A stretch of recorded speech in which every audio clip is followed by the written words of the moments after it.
네, 안녕하세요. 김은둔갑 사주 상담의 미가입니다.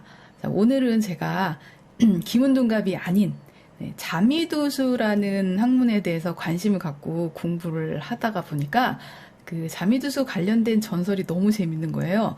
그래서 여러분한테 소개도 시켜드릴 겸 김은둔갑 같은 경우는 어차피 그 전시에 사용했던 거라 그 지지, 그러니까 우리가 자축인묘 진사오미, 땅을 밟고 다니는 짐승들, 사람 포함해서 그 전술에 썼던 그런 학문을 사람에게 적용시켜서 만들어낸 학문이기 때문에 천간보다는 지지를 포국한 그런 어떤 포국법에 의해서 움직여요.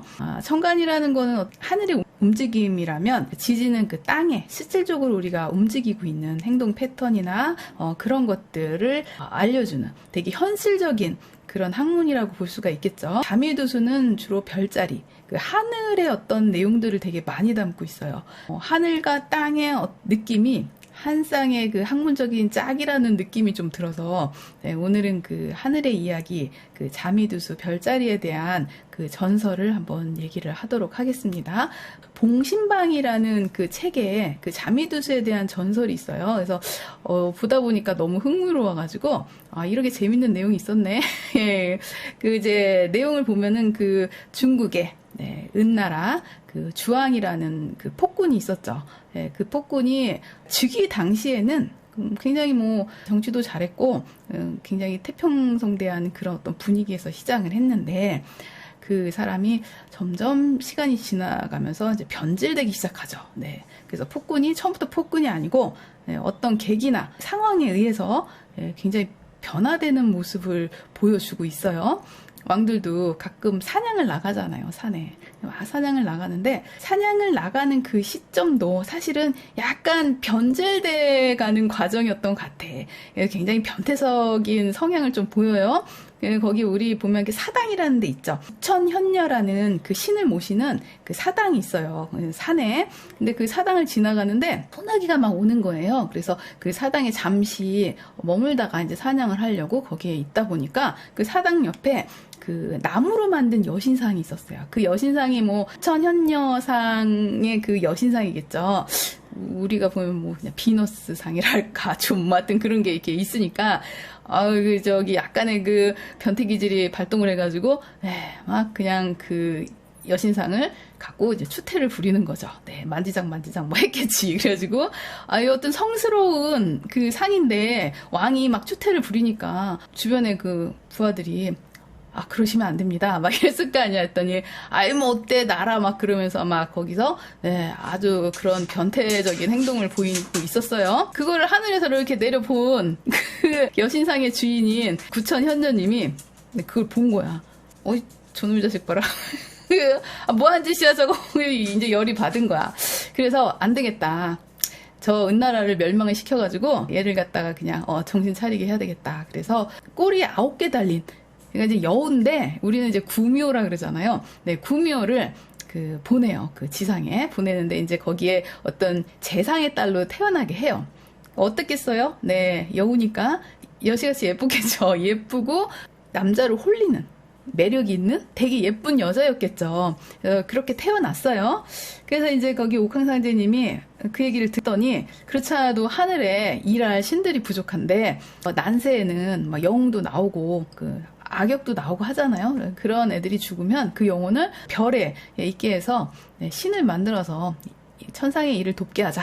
이래가지고 잘 됐다 싶어가지고 그렇게 이제 기다리고 있었죠. 그 은나라 서쪽에 그 주라는 지방이 있어요. 거기 이제 문왕이라는 그 왕이 있었는데 그분은 아마 그 역술 뭐 이런 점술 뭐 이런 거에 굉장히 대가라고 하더라고요. 미래를 예측하고 그런 어떤 사람으로 지역을 잘 다스리고 굉장히 능력 있는 그런 사람이라고 소문이 쫙 났어요. 그러다 보니까 통치를 워낙 잘하니까 주왕이 그 소문을 듣고 굉장히 두려워하는 거지. 제가 너무 막 크고 있으니까 언젠가 위협을 느끼는 거예요. 그래서 굉장히 질투심과 미움이 있어서 쟤를 가만두면 안 되겠다. 그래서 문왕을 불러들여요. 그래 놓고 누명을 씌우죠. 이가 쿠데타를 일으키려고 했다. 그러면서 그냥 감옥에다 가둬버리죠. 억울하게 갇히게 됐어요. 그 문왕이. 문왕에게는 아주 훌륭한 아들들이 몇 명 있었는데 거기 장남인 그 배급이라는 남자가 있었어요. 완전 절세 미남이었대. 지금으로 따지면 아이돌같이 예쁘고 음악에 재능이 많은, 그래서 검은 거를 엄청 잘 치는, 거기다가 정말 잘생기고 지적이고 그런 아들이 있었어요. 그리고 효심도 강한. 아버지가 끌려갔다는 소리에 막 찾아가, 주왕을 만나러 가는 거죠. 갔는데 우리 아버지는 죄가 없다, 이제 석방을 해달라. 그렇게 했더니 주왕이 그럼 한 생각해 보겠다, 2, 3일 동안 좀 머물러라 여기서, 그럼 결정하겠다, 이제 그랬어요. 근데 아버지도 못 만나고 이제 그쪽 한쪽 방 한켠에 그냥 가만히 앉아가지고 있을래니까 잠이 안 오죠. 네, 걱정도 되고. 그래서 이제 갖고 왔던 검은 고를 띵띠딩띵띵 만나면 좋은 친구, 뭐 이건 아니지만 하여튼 이렇게 쳤어요. 그러다 보니까 그 소리가 저녁이니까 은은하게 궁에 이렇게 들릴 거 아니에요. 근데 그때 그 꼬리 9 달린 이제 그 애첩의 이름이 이제 달기라 그래. 달기. 그 시기에 달기라는 그 여자가 가만히 이게 듣다 보니까 어디선가 너무 음악 소리가 잔잔하게 들리는 거야. 이 저녁에 누가 이 궁에서 이 검은 고를 이렇게 탄 사람이 없는데, 그러면서 그 음악에 이끌려서 막 가요. 갔는데 저녁에 이렇게 들여다 보니까 배급이 앉아서 이렇게 검은 고를 막 씌고 있는데 너무 잘생긴 거야. 그리고 너무 멋진 거야, 그 분위기가. 그래서 한눈에 이렇게 반한 거예요. 그 저녁에 찾아가서 본인의 그 필살기 유혹을 하죠.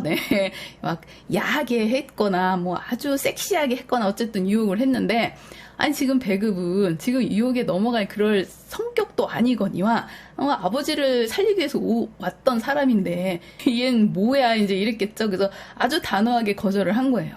했더니 지금까지 거절을 당하지 않았던 달기가 자존심 엄청 상한 거지.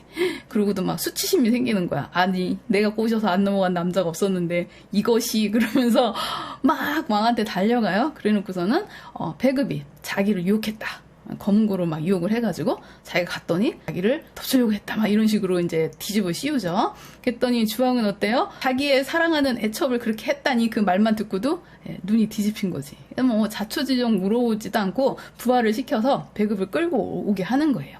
그래가지고 그냥 바로 죽여버려요.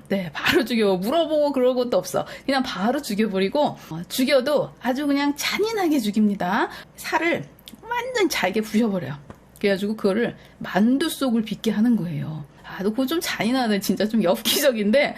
어쨌든 그래가지고 그걸로 만두를 이렇게 만들어가지고 뭘 하려고 그러냐. 그 아버지인 문왕이 이제 갇혀있잖아요. 아침에 그 아들의 살로 만든 만두를 먹게 하게 하기 위해서 보내요. 그러면서 너가 점성술의 대가이고 미래를 안다면 이게 무엇으로 만든 만두인지 네가 알고 먹지 않을 거다라고 생각하고 보낸 거죠. 근데 이제 이미 문왕은 알고 있었죠. 이런 처참한 상황을 미리 알고 있었어요. 그래서 전혀 그 아무렇지 않은 척 만두를 먹죠.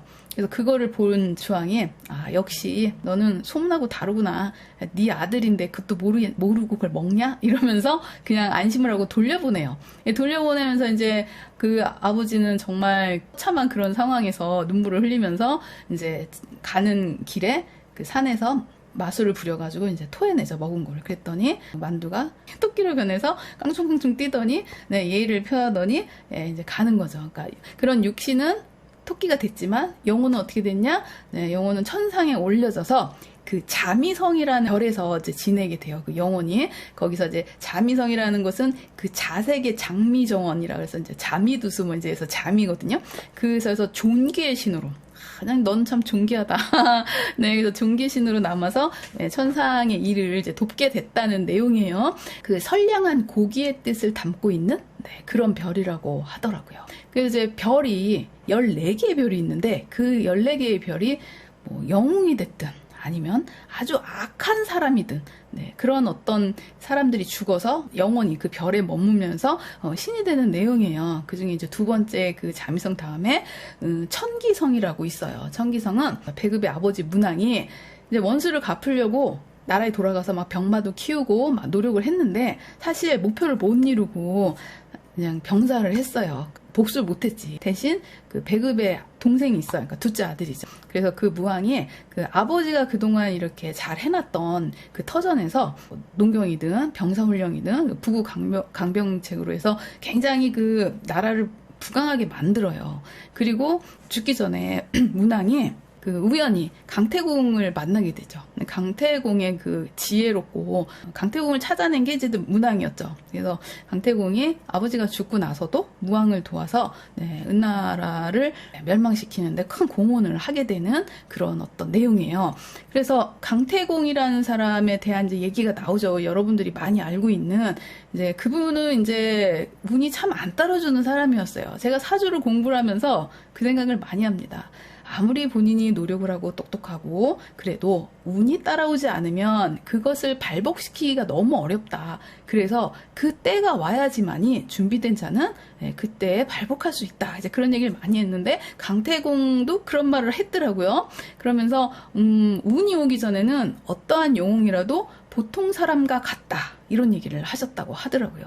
그래서 이분 같은 경우는 사실 그 곤윤산이라는 데서 선도 훈련을 많이 하신 분이니까 성인이죠.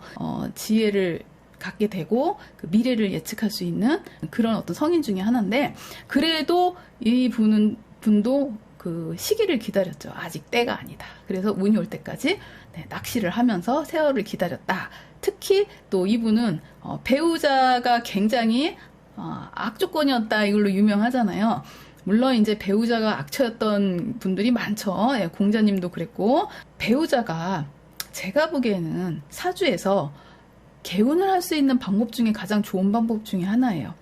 그래서 어떤 배우자를 만나냐에 따라서 내 운명이 굉장히 영향을 받거든요. 그래서 강태공도 그 중에 한 명이었고 결혼과 동시에 평생 빈궁을 면치 못했다 이런 내용이 있어요. 그래서 배우자의 영향을 굉장히 많이 받는 이제 별이다. 이제 뭐 이런 얘기를 해요. 부인이 마시성을 가졌대요. 마귀성이 아니라 마시성이었는데 이름은 이제 천금이라고 천금. 근데 결혼하고 나서 평생 동안 굉장히 고생을 많이 했어요. 부인 때문에 60대 후반에 합의 이혼을 했죠. 각자의 길을 가자. 그러고 나서 헤어지자마자 이분이 운이 열려서 문왕을 만나는 그런 이제 시점이 된 거죠. 그래서 죽고 나서 그 하늘의 영혼이 청기성이라는 곳에 머물면서 지혜를 관장하는 이제 신이 되었다. 이제 이렇게 전설에 나와 있어요. 강태공이 참 그 뭐 여러 가지 썰이 있는데 제가 보면은 물론 뭐 어떤 사람은 뭐 소크라테스도 참 부인이 악처로 유명한데 이제 모든 사람들은 그러더라고요. 아니 일은 안 하고 돈도 안 벌어다 주고 맨날 책만 보고 공부를 하는데 어떤 여자가 좋아했겠냐, 악처가 될 수밖에 없다 막 이랬는데 그건 조금 보는 각도에서 좀 달라요. 만약에 그 자기 남편이 지혜가 되게 많고 책 읽는 걸 좋아하고 뭐 이렇다면 다른 건 못할 수 있죠. 공부만 잘할 수도 있어. 그러면은 그쪽 학문에 대해서 성공하게끔 내조를 해줘야 되는 게 또 이제 여자 부인으로서의 어떤 해야 될 어떤 도리일 수도 있는데 오히려 반대로 너는 뭐 할 줄 아는 게 없냐? 어쩜 이렇게 무능하냐? 그러면 사람을 갖다가 그냥 막 이렇게 기를 죽이고 괴롭히고 그거 이제 악처라고 볼 수 있죠. 70이 다 돼서 이제 그렇게 운을 늦게 맞은 경우죠. 주왕이라고 하는 그 폭군은 은나라의 폭군은 그럼에도 불구하고 그 충신이 있었어요. 충신이 없을 것 같은데 충신이 있더라고요. 거기에 이제 그 비간이라는 사람이 있었는데 왕이 막 그 꼬리 9개의 그 달기한테 완전히 홀려가지고 정신 못 차리고 폭군이 돼가는 그 과정 속에서도 비간이라는 충직한 그 신하는 계속 직언을 한 거예요. 그리하면 아니 되옵니다. 이제 왜 계속 그랬겠죠. 하도 그러니까 나중에 이제 오히려 누명을 씌우고 간신으로 몰려서 죽게 됐어요. 그랬더니 죽기 바로 직전까지도 이제 주왕한테 충직한 태도로 이렇게 말해요. 대항마마, 저를 믿지 않으신다면 제 심장을 보여드리겠습니다. 그러면서 자기 스스로 활복을 해가지고 심장을 꺼내가지고 보여주면서 죽었대요. 그 정도로 굉장히 충직한 그런 사람이라 죽어서 태양성이라는 별의 신이 돼서 그 천지간의 광명정대함을 관장하게 했다. 그런 전설이 있습니다. 문왕의 아들이 이제 무왕이잖아요. 그 아들이 결국 아버지의 뜻을 대신해서 은나라를 이제 멸망을 시켰죠. 그리고 나서 본인은 천수를 다 누렸어요. 그래서 나라를 굉장히 부강하게 만들고 나름대로 굉장히 그 정치를 잘했어요. 그래서 백성들을 되게 잘 살게 만든 왕이어서 죽어서도 무곡성이라는 별에서 신으로 살게 된 거죠. 문왕도 뜻을 이루지 못했지만 그래도 죽기 전에 굉장히 사람들을 잘 이렇게 조화롭게 하고 융합하고, 그리고 강태공이라는 사람이 그 대단한 사람이라는 걸 알아볼 수 있는 눈이 있었던 거죠. 죽어서는 그 천동성이라는 별에 온순을 관장하는 신이 됐다. 그러니까 이제 무왕도 신이 됐고 문왕도 신이 됐고, 그다음에 이제 염정성이라는 또 별의 전설인데요. 비중이라고 해서 주나라에 간신배가 있었어요. 이제 충신이 있었다면 또 간신배도 있겠죠. 그래서 계속 옆에서 이간질하고 막 이러면서 권력에 대한 집착이 강한 거죠. 본인은 왕한테 잘 보여가지고 권력을 막 얻어내려고 하고, 뭐 나름대로 거기에 방해되는 방해자는 다 음모해가지고 다 죽이잖아요. 그래서 충신들을 되게 모략하면서 죽이게끔 한 그런 어떤 간신배였어요. 그런데 결국 이제 은나라 멸망할 때 강태공한테 잡혀서 이제 참수를 당하거든요. 그래서 천계의 염정성이라는 곳에 이제 거주하게 되면서 사악의 신이 되어서 왜곡을 관장한 그런 어떤 신이 됐다. 안 좋은 신이겠죠. 주왕한테는 그 달기라는 애처 말고 정처가 있었을 거 아니에요. 본처가. 그 황후가 있었거든요. 황후가 굉장히 현숙하고 재능이 많고 되게 너그러운 그 왕비였어요. 그 강황후라는 왕비였는데, 처음에는 초기에는 그래도 주왕도 정상적이었지. 그래서 옆에서 많이 선정을 베푸는 역할을 좀 하고, 또 고향에 그 물산이 되게 풍부한 고향이었나 봐요. 그래서 그런 어떤 물자들을 많이 갖고 시집을 오고 해서 괜찮은 부인이었거든요. 근데 이제 그 첩이 들어오면서 이제 주왕이 완전히 그냥 첩한테 그냥 빠지다 보니까 거의 뭐 권력을 이제 잃어버리게 됐죠. 결국에는 그 달기가 질투심이 엄청 심하거든요. 그래서 본처도 살해시켜요. 그래서 이제 죽게 됐어요. 그래서 죽어서 그 천부성이라는 곳에 이제 신으로 나오면서 재능, 재부, 그 자비를 관장하는 별의 이제 신이 됐다. 이제 그런 얘기가 있어요. 그 주왕 밑에는 황비호 말고 황비호라는 장군이 있었거든요. 그 장군이 그 부인이 있었어요. 근데 부인이 엄청 예뻤나 봐. 그 장군 부인이 이제 가부인이라고 있었는데 거의 뭐 달기와 쌍벽을 이룬다. 그 정도로 예뻐가지고 연말에는 그 궁에서 부부 동반 잔치를 좀 했었나 봐. 그래가지고 이제 거기에 황비호가 자기 부인을 데리고 이제 매년 거기 참석을 했는데, 달기가 딱 보니까 거의 자기급 이상의 미모를 갖고 있거든. 그러니까 질투가 난 거야. 또 이제 질투가 나서 그 이제 뭔가 음모를 또 꾀하죠. 주왕한테 오늘 밤은 우리 가부인 집에 가지 말고 저랑 같이 있게 해주세요. 막 이렇게 간청을 해가지고 이제 남편 황비호를 먼저 보내게 하고, 그리고 일부러 그 술에 취한 주왕 옆에 가부인이 있게 하는 거야. 그러니까 이제 그 주왕이 술만 먹으면, 술 안 먹어도 이제 개인데 술 먹으면 완전 개가 이제 옆에서 보니까 가부이 엄청 이쁘거든. 그러니까 이제 또 얘가 또 발동을 해가지고 이제 범하려고 하니까 이제 가부인이 막 이렇게 도망을 갔어요. 근데 이제 술 먹고 왕이 계속 쫓아오는 거야. 그러니까 도망가다가 이제 그 궁 꼭대기까지 올라간 거야. 이제 더 올라갈 데가 없어. 그래가지고 결국은 거기서 뛰어내렸어요. 그래서 정조를 지키려다가 떨어져서 스스로 자결을 한 거죠. 월궁이라는 달에 이제 머물게 해요. 그러니까는 웬만한 별은 다 마음에 안 드는 거야. 자기는 아주 깨끗하고 청결한 곳에 있고 싶다. 그래서 그 월궁이라는 깨끗한 그런 곳에서 청결과 주택을 관장하는 신이 됐다고 합니다. 주왕을 꼬리 9개 달린 호리랑이 그렇게 유혹을 해서 폭군으로 만들어서 은나라를 망하게 했던 장본인인 우리 달기는 어떻게 됐을까요? 기가 후궁으로 들어와가지고 결국은 은나라를 망하게 한, 이미 뭐 그러기로 하기 위해서 태어난 여자이기 때문에 목표 달성을 한 거죠. 굉장히 그 남자를 유혹하는데 뛰어난 재주를 갖고 이제 태어난 거죠. 태어날 때부터. 그리고 이제 그런 여성들이 거의 그 또 감각이 있다 보니까 그 예술적인 감각도 굉장히 있어요. 그러다 보니까 우리 배급이라는 그 왕자가 워낙 잘생기고 아름답고 막 이 검은고를 막 하고 이 자체가 너무나 아름다워가지고 그게 반했다는 뜻은 예술가의 심리가 좀 있다, 그 신미안이 있다, 이제 이 뜻이거든요. 그리고 이제 질투심이 상당히 강하고, 그래서 그 자기 이익을 위해서는 수단과 방법을 가리지 않는, 어쨌든 뜻을 이뤘잖아요. 그래서 아마 그 태어날 때 이미 본성이 성계에 있었던 그 여우였잖아요. 그래서 이게 와서도 그 신선수를 되게 좋아하고 종교, 역학, 뭐 기공, 뭐 철학 이런 데 굉장히 관심이 많다. 이제 이거랑 관련이 있어요. 이 별이. 그래서 그 은나라가 망할 때 강태공한테 잡혀서 죽어요. 어차피. 그러면서 주색의 화신인 달기는 탐낭성이라는 그 욕망을 관장하는 왜냐면 이렇게 많은 사람들 너무 많이 해쳤기 때문에 사실 그 탐낭성에 신으로 있긴 하지만 갇혀가지고 밖에 못 나오게 했대요. 너무나 사악하고 하니까 사람도 많이 죽이고 그런 어떤 나쁜 별이 됐다고 합니다. 자, 그다음에 이제 검은성이 있어요. 검은성. 이게는 이제 딱 들어도 좀 나쁜 별 이름 같죠?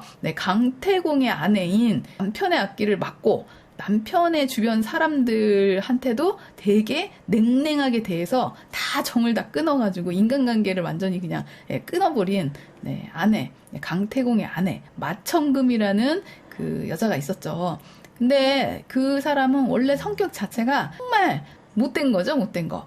그러니까 보통 평상시에도 강태공을 막 모욕하고 그리고 남하고 다투기를 엄청 즐겨한다고 써있어요. 즐겨한대, 좋아한대.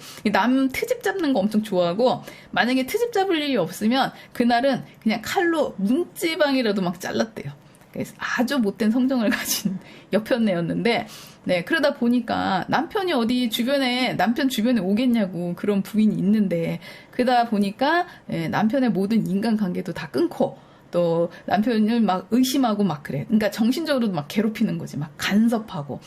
그런 어떤 악체의 행동을 하다가 결국 68세? 거의 뭐 70이 다 된 나이에 이혼해달라. 막 이러는 거야, 여자가.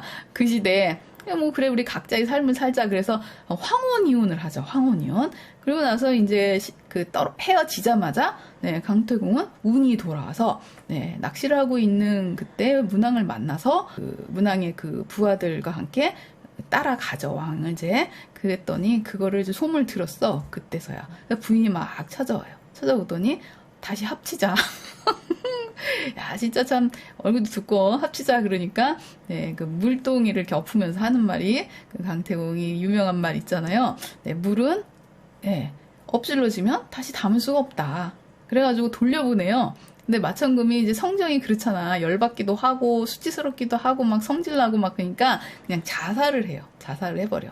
그래서 죽어가지고, 검은성이라는 별의 신이 돼서 시비를 관장하는 신이 되었대요. 그러니까는, 나쁜 신이 됐다는 얘기죠. 대단한, 악처였습니다. 그 다음에 천상성. 여기도 이제 주왕의 충신이에요. 문태사라는 충신인데 거의 국무총리에 해당이 된다고 하는데, 그 주나라하고 은나라가 이제 굉장히 대전투를 했을 거 아니에요. 은나라가 망할 정도니까. 근데 그때 정말 최선을 다해서 정말 열심히 싸워서 전사한 충신이었어요. 그래서 천상성의 충성과 돈후의 의미를 주관한 별에서 신이 되었다. 이제 그렇게 나옵니다. 천양성이라는 별이 있어요. 딴 사람은 다 죽어서 이렇게 영원히 신이 됐는데 유일하게 죽지 않고 살아있는 산체에서 별에 간 신이 있어요. 그 이천왕이라고 이 사람도 그 주나라에 굉장히 그 충신이었죠. 그래서 전쟁을 굉장히 많이 치렀고 전쟁에 나가면 죽을 확률이 되게 많았는데도 불구하고 이 사람은 100번 전쟁에 나가면 100번 다 살아 돌아온 거예요. 그래서 그 되게 오래 사는 별, 그래서 노인성이라고도 얘기를 하는데 죽지 않고 굉장히 즐기게 살아남은 거죠. 그래서 아무리 힘든 삶에서도 솟아날 구멍이 있다, 희망이 있다라는 의미의 별이기도 해요. 그래서 참 그렇게 죽지 않고 그러다 보니까 그냥 살아있는 상태에서 그냥 천냥성에 영주하고 늘 그러함, 영도를 관장했다고 한다라고 이렇게 쓰여져 있어요. 그리고 칠상성이라고 있어요. 칠상성. 이 누구냐면 아까 말한 황비홍 말고 황비호라는 장군이 있었잖아요. 그 정절을 지키려다가 죽었던 그 가부인의 남편. 그래서 그 황비호가 막 날아다니는 호랑이 뭐 이런 뜻인가 봐요. 그러니까 얼마나 용맹하고 무섭고 되게 저돌적이고 막 굉장히 막 시원시원한 면모의 그런 어떤 사람이었는데 이런 별자리의 영향은 그 여자 때문에 인생관이나 가치관이 크게 바뀔 수 있다거나 여자를 위해서 목숨을 바칠 수 있는 그런 남자, 뭐 이런 어떤 영향이 있는 별이라고 하더라고요. 주왕의 그 세균 때문에 자기 부인이 죽었잖아요. 그래서 너무 열받아가지고 그 주나라한테 투항을 해요. 그래서 은나라랑 싸울 때 주나라하고 같이 전쟁에 싸워서 죽어서 칠상성이라는 별의 신이 되었죠. 전쟁을 관장하는 신이 됐어요. 그래서 그 은나라의 주왕이 나중에 이제 파군성이라는 별에 있게 됐는데, 그 즉위 초기에는 그 충신들 있잖아요. 비간이나 아까 문태사 이런 충신들과 되게 평화롭게 나라를 다스렸던 초기가 있었어. 그때는 이제 황후도 이제 굉장히 옆에서 많이 도와주고 그래서 분위기 좋았죠. 근데 이제 달계라는 출현 이후에 주색에 빠져서 이제 폭군이 된 거죠. 그래서 이 성향이 주왕이 한번 빠지면 날 말을 절대 안 들어요. 이제 주변에 그렇다고 다 간신만 있었던 건 아니기 때문에 충신들도 있었잖아요. 근데 그 충신의 말을 들었다면 그렇게까지 망하지는 않았을 건데, 이 사람은 자기 위주로서 생각하고 남의 말을 듣지 않고 굉장히 사악하고 음란한 어떤 그런 자기 행동 때문에 거의 멸망을 하게 되죠. 그래서 거의 멸망 당시에 막내 올라가서 자기 몸에 불을 지르고 죽었어요. 이제 주왕이 죽을 때는. 그래서 이제 청계에 올라가서 그 파군성이라는 그 성에 그 파손을 주관하는 그런 별이 됐다. 그런 이제 내용의 전설이 있습니다. 그래서 그 내용의 흐름을 쭉 보면 참 재밌어요. 그래서 14개의 별에 대해서 이제 전설을 쭉 이렇게 보다 보니까, 그 별들이 하늘에 이렇게 별이 있잖아요. 그 기운이 있잖아요. 우리가 태어날 때 마치 생년월일시에 태어날 때 각인이 돼서 나오는 그 사주팔자처럼 그 시기에 별자리에서 오는 기운, 그 기운이 내 삶에 미치는 영향, 이제 그런 어떤 내용들을 알기 쉽게 이렇게 쭉 이렇게 전설로 별자리에 대한 내용이 있더라고요. 그래서 이 별이 어떤 영향을 끼치고 뭐 이런 거죠.